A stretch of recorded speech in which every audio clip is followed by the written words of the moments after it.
Think about those older people who always seem to have a twinkle in their eye, the grandparents who tell wild stories, the neighbors who garden with boundless enthusiasm. There's a joyfulness to them, a sense of contentment that can seem so elusive. Ever wonder how they got there, especially when the world is constantly shoving stress, disappointment, and endless to-dos in our faces? It's easy to feel jaded, to look ahead at decades more of the same and think, what's even the point? So is there a way to break that cycle? Can we reach our 40s, 50s, and beyond with real excitement for life, even in those ordinary moments? What is your secret to not just your longevity, but your vitality? You do what you have to do. You have to move on. As long as God gives you life and gives me strength, I have to keep doing it. So many people think happiness has to be a lot of money. Don't get me wrong, you need money, but don't make money the main thing. It's your attitude up all the time. Never mind this down stuff. According to researchers at Duke and U.S. Medical School in Singapore, elderly people that are happy live longer, and there's a direct connection with happiness and a reduction in mortality. Okay. Let's get a bit nerdy for a second and figure out why our brains betray us with this whole boredom thing. Researchers say boredom is like a signal that our mind isn't getting the stimulation it craves. It needs a challenge, something new to learn, or a goal to work towards. Think of it like your brain's version of your phone battery hitting 5%. It desperately needs a recharge. But here's the thing. This isn't about finding endless distractions to keep us from reaching for Instagram every 5 minutes. Studies have shown that those kinds of quick fixes only provide temporary relief. What scientists call flow, that state of being absorbed in an activity, is where we find real fulfillment. Those hours when you're learning a new skill, lost in a creative project, or even having a deep conversation, that's when your brain is hitting its happy place. The problem is that lots of our daily life doesn't exactly create opportunities for flow. Commuting, chores, mindless scrolling. It's no wonder our brains are feeling starved for something more engaging, the kind that challenges us, makes us lose track of time, and leaves us energized rather than drained. Understanding this is the first step. We're wired to seek things that challenge and reward us. But if we're not finding those in our everyday lives, no wonder boredom becomes our default setting. We've all done it, right? Spent way too much time fantasizing about those big exciting moments, the dream vacation, the job promotion, that perfect relationship. We tell ourselves, once I have that, then I'll feel happy, then I'll be fulfilled. It's this idea that joy only comes from those peak experiences and everything in between is just waiting. The thing is, science tells us this is a bit of a trap. Sure, those big moments are awesome and can bring temporary bursts of happiness. But what happens afterward? We come back down to reality, to everyday life, and that same old boredom can start creeping back in. It's that feeling of, so what's next? Now what? There's even a term for this, the hedonic treadmill. It's the idea that we keep chasing bigger and better things to feel satisfied, but it's a never-ending cycle.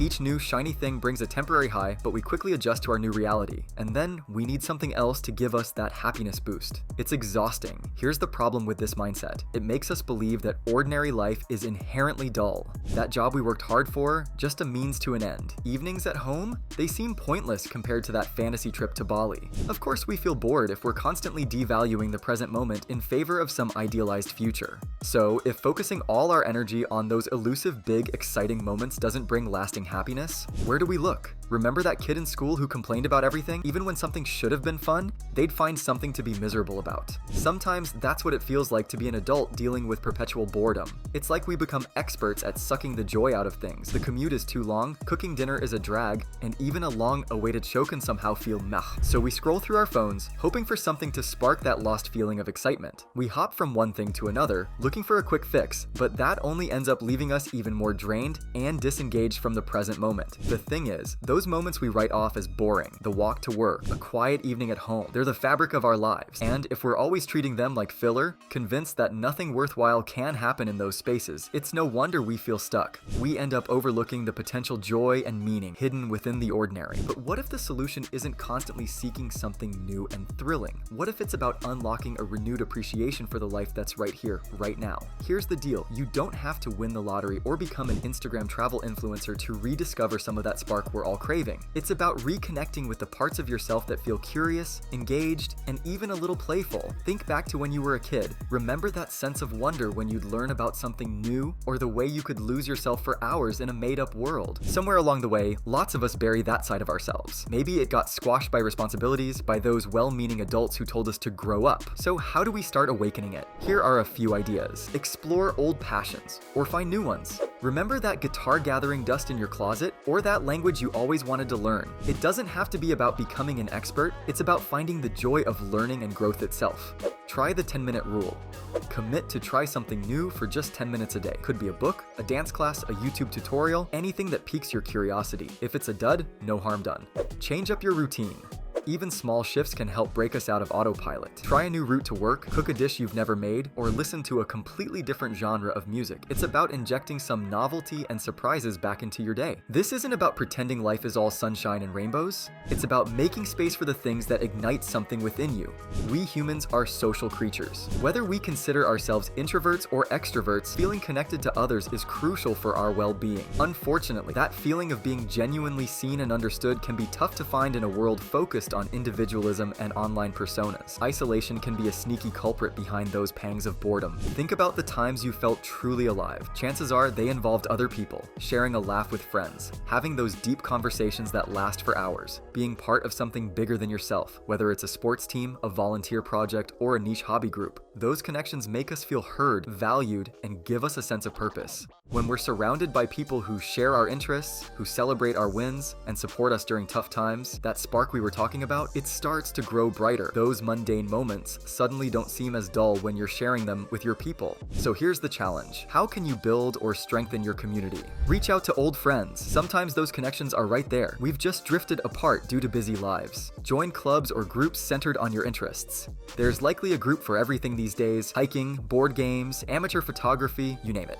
Explore online communities. While they can't fully replace that in-person connection, they can be a good way to connect with like-minded folks, especially if you live somewhere with limited local options. Remember, this is about quality over quantity. A few strong friendships can make all the difference in your life. Okay, I know this one might sound a bit cheesy, but hear me out. Let's talk about gratitude. It isn't just about posting inspirational quotes on social media. It's a mindset shift, a practice of actively focusing on the good things in your life, both big and small. And turns out science backs this up, showing how gratitude can boost happiness and well-being. Here's the trap a lot of us fall into. We take the good things for granted. That comfy bed, having people who love you, the ability to treat yourself to a takeout meal sometimes, those things can start to fade into the background when we're always focusing on what's missing or what's annoying us. But when we take time to intentionally notice and appreciate those things, funny things happen. Suddenly, the walk to the bus stop isn't just a chore, it's a chance to catch some fresh air and sunshine. Cooking dinner isn't a hassle, it's an act of nourishing yourself. So, how do you actually implement this?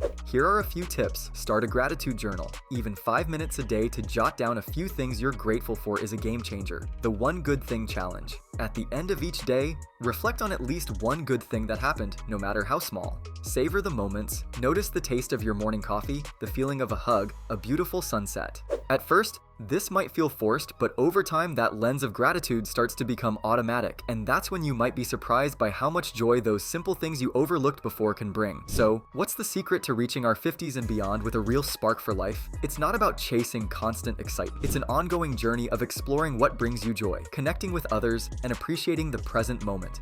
Will there still be days when boredom tries to creep in? Absolutely. But now you have some tools to fight back. If you've been struggling with this, I hope this has inspired you in some small way. Remember, it's never too late to redefine your relationship with your everyday life. Speaking of redefining, how about redefining your relationship with Japan and currency? If you're into global economics, check out my recent video, The End of Japan's Currency Manipulation Era, What Comes Now.